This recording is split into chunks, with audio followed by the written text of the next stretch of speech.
ये देखो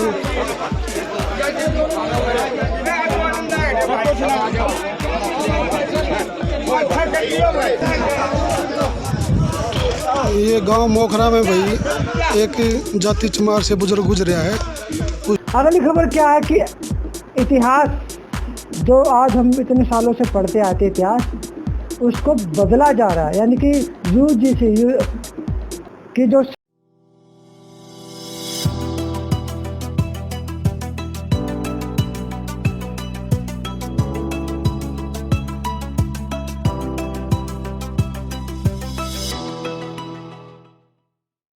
नमस्कार, मैं विजय कुमार पुनिया तिरंगा चैनल से आपका हमारे चैनल पर स्वागत है। और चलते हैं खबर की तरफ।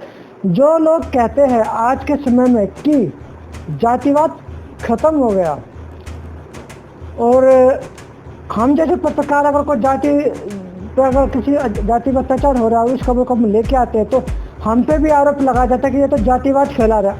उनके मुंह पर ये खबर है जो तमाचे के तौर पर है कि आप अपना मुंह बंद रखो और इसको ख़त्म जब हो जाएगा अच्छी तरह तो हम भी बोलना बंद कर देंगे, क्योंकि हम बहुजनों की आवाज़ उठाते हैं, गरीब तबके की आवाज़ उठाते हैं। अभी आप एक वीडियो देखना जिसके अंदर एक दलित जाति से संबंध रखने वाला व्यक्ति जब इस दुनिया को छोड़ के चला जाता उसके बाद भी ये जो दबंग लोग अपने आप को दबंग कहते हैं, अपने आप को जो बड़ी जाति के लोग कहते हैं, अपने आप को सर्वोच्च जाति के लोग कहते हैं, इन लोगों को शर्म तक नहीं आती कि आखिरी समय में उनका अंतिम संस्कार तो होने दे। ये उनके अंतिम संस्कार को भी आके रोकते हैं, उनकी चिता पे आके लकड़ी को हटाते हैं, उपलों को हटाते हैं ताकि वो आखिरी समय में यहाँ इस देश को, इस भारत की धरती को जहाँ पे धर्म के ठेकेदार ऊंची जाति के लोग अपने आप को जो मानसिकता भरी पड़ी है, गोबर भरा पड़ा उनके दिमाग में, जो मानते हैं इस देश भारत को जब छोड़ के जाने की सोचते हैं तो बेचारे उनको तब भी जाकर उनको जातिवाद से प्रताड़ित किया जाता है। मेरी शर्म की बात। तो आप इस वीडियो को देखिए कि एक दलित समाज की व्यक्ति की चिता को जलने नहीं दिया गाँव वालों ने। और सबसे बड़े दुख की बात और बड़े शर्म की बात है कि जब प्रशासन वहाँ पे मौजूद होता है, पुलिस वहाँ पे मौजूद होती है, तब भी ये लोग अपनी कायराना हरकत को करने से बाज नहीं आते। देखिए इस वीडियो को।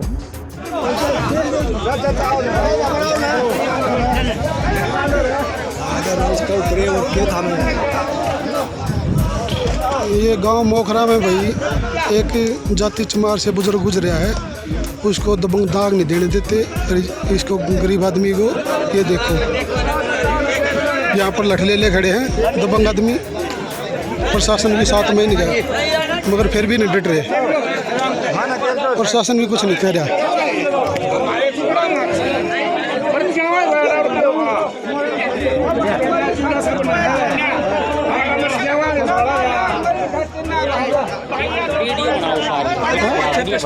बना ला रहा हूँ, मौके पर पीसीआर भी आई हुई है। ये देखो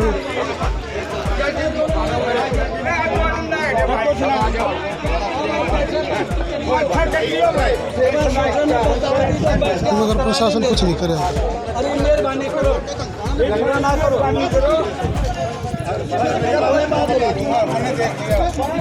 भाई आपको अपनी जगह सुनिश्चित कर लो ना, मैं पुलिस इमदाद नहीं करेगी, कार्रवाई करती 2 दिन में आप सियाने हो। आप देखे आपने इस वीडियो को किस तरह से दबंग सब जो अपने आप को दबंग मानते हैं, कहाँ थे दबंग जब अंग्रेज राज करके चले गए, कहाँ थे दबंग जब मुगल राज करके चले गए, कहाँ थे दबंग। आज महंगाई बढ़ी हुई है, पेट्रोल के रेट बढ़े हुए, गैस के रेट बढ़े, कहाँ गए इनके दबंग आई। ये सब गरीब लोगों पर ही अत्याचार कर सकते और किसी पे अत्याचार नहीं कर सकते। चलते अब बढ़ते अगली खबर की तरफ।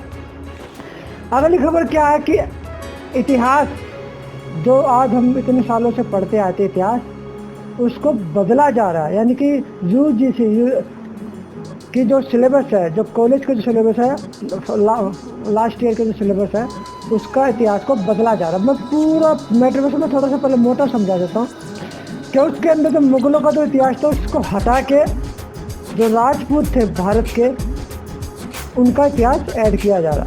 दूसरा, जो महिलाओं ने जो पहले आंदोलन किए थे, देश में क्रांति लाने की कोशिश की थी, उस इतिहास को, महिलाओं के इतिहास को भी हटाया जा रहा। तीसरा, जो समानता की बात कही जा रही है, तो अम्बेडकर ने जो भी इतिहास, अम्बेडकर का भी इतिहास है, और जो समानता की बात जहाँ पे बताई गई है, उस समानता के इतिहास को भी किताबों से हटाया जा रहा है। और सारा का सारा वैदिक संस्था, वैदिक जो धर्म है, सनातन धर्म है, उसके बारे में इसको पढ़ाने के लिए इतिहास में जोड़ा जा रहा है। पूरा दूसरे इतिहास को ख़त्म किया जाए। पूरी मैं डिटेल पढ़ के सुना देता हूँ, पूरा काफ़ी बड़ा मैटर है, फिर भी मैं थोड़ा सा जल्दी पढ़ के आपको सुना देता हूँ क्या है सारे का सारा। यूजीसी के अंडर ग्रेजुएट कोर्स के इतिहास के पाठ्यक्रम में संशोधन से विवाद खड़ा हो गया। विश्वविद्यालय अनुदान आयोग यूजीसी ने फरवरी और मार्च के बीच हितधारकों से सुझाव प्राप्त करने के बाद इस सप्ताह learning outcome based curriculum framework के तहत स्नातक इतिहास पाठ्यक्रम में संशोधन किया है। विश्वविद्यालय अनुदान आयोग ने फरवरी और मार्च के बीच हितधारकों से सुझाव प्राप्त करने के बाद इस सप्ताह लर्निंग आउटकम आधारित पाठ्यक्रम फ्रेमवर्क LOCF के तहत स्नातक इतिहास पाठ्यक्रम में संशोधन किया। आयोग की एक विशेषज्ञ समिति द्वारा तैयार किया गया मसौदा वैदिक साहित्य पर इसके बढ़ते फोकस, मुगल इतिहास पर कम विषयों और एक पुरानी पठन सूची पर शिक्षाविदों के कुछ सदस्यों द्वारा उठाई गई आपत्तियों पर विवाद चला गया है। जबकि कुछ शिक्षकों ने कहा कि मुगल इतिहास पर कम ध्यान केंद्रित करने, भारत के विचार नामक एक पेपर की शुरुआत धार्मिक और वैदिक साहित्य पर अधिक ध्यान देने, प्राचीन भारतीय समाज में महिलाओं की भूमिका पर कागजात हटाने और एक पुरानी पठन पर चिंतित है। सूची में अन्य संशोधित पाठ्यक्रम का स्वागत करते हुए कहा कि वर्षों से मुगल इतिहास पर बहुत अधिक ध्यान दिया गया है और भारतीय समाज का परिचय एक अच्छा कदम था, क्योंकि छात्रों को भारत के विविध इतिहास को सीखना चाहिए। श्यामलाल कॉलेज में इतिहास के सहायक प्रोफेसर जितेंद्र मीना ने कहा कि कुछ विषयों का बहिष्कार एक राजनीतिक एजेंडे पर संकेत देता है। मुगल इतिहास के विषयों को कम कर दिया गया और मराठी जैसी क्षेत्रीय शक्तियों की तुलना में उनके स्वयं के अध्ययन के बजाय देखा जा रहा है। इसी तरह 1857 के विद्रोह को प्रथम स्वतंत्रता संग्राम का नाम देना सावरकर विचारधारा के समर्थन जैसा लगता है। असमानता और अंतर पर पेपर भी हटा दिया गया, जिससे छात्रों को जाति, भाषा और अन्य पहचान आधारित मुद्दों को समझने में मदद मिली थी, वो भी पेपर हटा दिया गया। बार बार अनुरोध के बावजूद यूजीसी सचिव रजनीश जैन ने शुक्रवार को इस मामले पर कोई टिप्पणी नहीं किया। DU के प्रोफेसर ने भी कहा कि पाठ्यक्रम प्रतिगामी था और जाति और लिंग के मुद्दों को संबोधित नहीं करता था। भारत का विचार नामक एक पेपर को एक खास तरह के प्रचार के लिए टोन सेट करने वाले पहले पेपर के रूप में शामिल किया गया। पाठ्यक्रम ढांचा जिसे केंद्रीय विश्वविद्यालयों में लागू किया जा सकता है, हमें भारत के एक अखंड प्रकार के निर्माण की ओर ले जाएगा। भारत के विचार में अनंतता शब्द का निरंतर प्रयोग हुआ, जिसका अर्थ है परिवर्तनहीनता। यह भारत को एक परिवर्तनहीन समाज और धर्म की भूमि जैसा बना रहा है, जबकि ऐतिहासिक रूप से हम धर्म की आलोचना की भूमिका। पाठ्यक्रम जाति और लिंग के मुद्दों को भी संबोधित नहीं करता, इसलिए कुल मिलाकर यह पाठ्यक्रम प्रतिगामी। माया जॉन जीसस एंड मेरी कॉलेज में इतिहास की सहायक प्रोफेसर ने भी कहा है कि सभी इतिहास शिक्षक इस दृष्टिकोण से सहमत नहीं थे। 2 दशकों से अधिक समय से हंसराज कॉलेज में इतिहास पढ़ रहे मोइन बसु ने कहा, मैं भारत के पेपर आइडिया की सराहना करता हूँ, क्योंकि छात्रों को अपने देश, इसके भौगोलिक क्षेत्र, इतिहास और संस्कृति का अंदाजा होना चाहिए। इसलिए भारत की अवधारणा का अध्ययन महत्वपूर्ण है।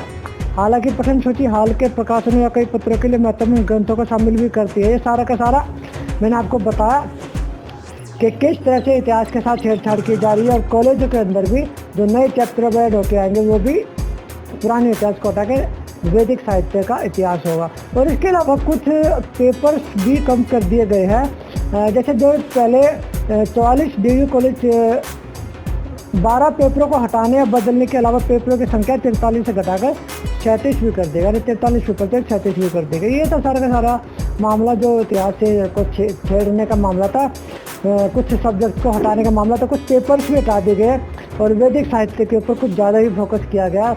और वैदिक साहित्य ज़्यादा सनातन धर्म से संबंधित ही कुछ चीज़ें बातें ज़्यादा इसमें इंक्लूड की जाएगी। और समानता, मुगल संस्कृति और महिलाओं ने जो आंदोलन किया था, उन चीज़ों को दरकिनार कर दिया गया ताकि लोग इसके बारे में ना जाने। और क्योंकि इनको जब जानते थे लोग तो समानता की भावना आती थी, महिलाओं से कुछ सीखा जाता था। और मुगलों ने जो भी हमारे देश को राज किया, कितना किया, कैसे किया, किस तरह से किया, सारी जानकारी हमें मिलती थी। सारी की सारी घट जाएगी और आने वाले टाइम में कुछ पेपर भी कम हो जाएंगे और आप नई चीज़ें पढ़ने को मिलेंगे। तो मैं विजय कुमार पुनिया, हमारे चैनल को जितना ज़्यादा हो सके चैनल को सब्सक्राइब करो, वीडियो को शेयर भी करो, लाइक भी करो, इधर उधर वीडियो को दब के भेजो ताकि लोगों को जानकारी मिले।